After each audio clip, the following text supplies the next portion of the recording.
Patuloy na mararanasan ang mainit at malinsangang panahon hanggang sa huling linggo ng Mayo ayon sa Pag-asa. Ang detalye ng balitang yan alamin sa live report ni Denise Abante. Denise?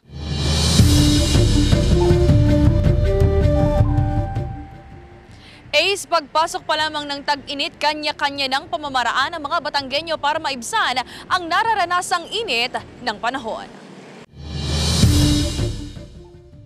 Malinsangan hanggang sa mainit na panahon ang naranasan magtatanghali kanina sa bahaging ito ng Barangay Halang sa Lipas City. Epekto pa rin ito ng easterlies o ang mainit na hanging nagmumula sa dagat Pasipiko ayon sa Pag-asa. Base po sa forecast po, ngayong araw hanggang April 14 po, ating weather condition po yung mararanasan po natin. Based naman po sa climatology po, possible po mga hanggang first week or second week ng June po, mararanasan po natin yung ganitong weather.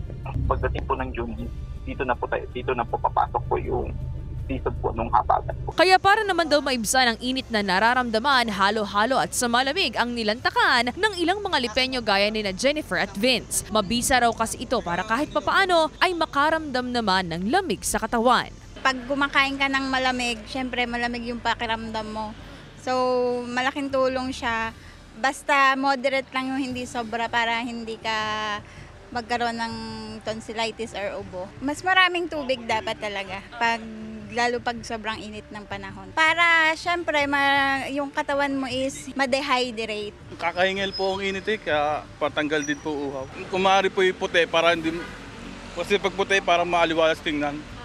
Opo, tsaka sando din. Naitala naman ngayong araw ang 40 hanggang 41 degrees Celsius na heat index sa Barangay Ambulong, Tanawan City, Batangas na posible pa raw maranasan muli bukas ayon sa Pag-asa. Bagay na hindi pa naman daw nakakabahala ayon sa ahensya. Base naman po sa report, hindi naman po siya nasa dangerous sa extreme condition po.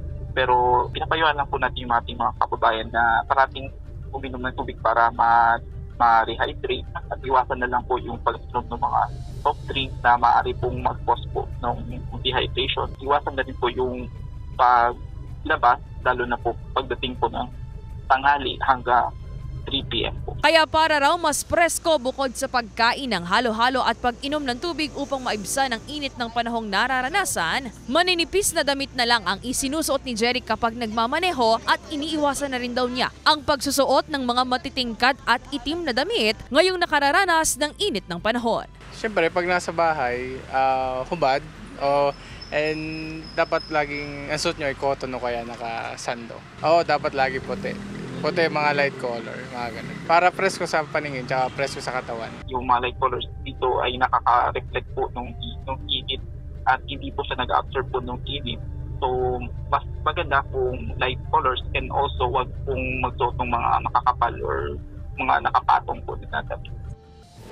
Ace, payo naman ng mga otoridad sa mga residente huwag nang hintayin pang makaramdam ng uhaw bago uminom ng tubig. Mas mabuti na raw kung higit pa sa 8 baso ng tubig ang inumin kada araw para maiwasan ang dehydration. Ace? Maraming salamat, Denise Abante.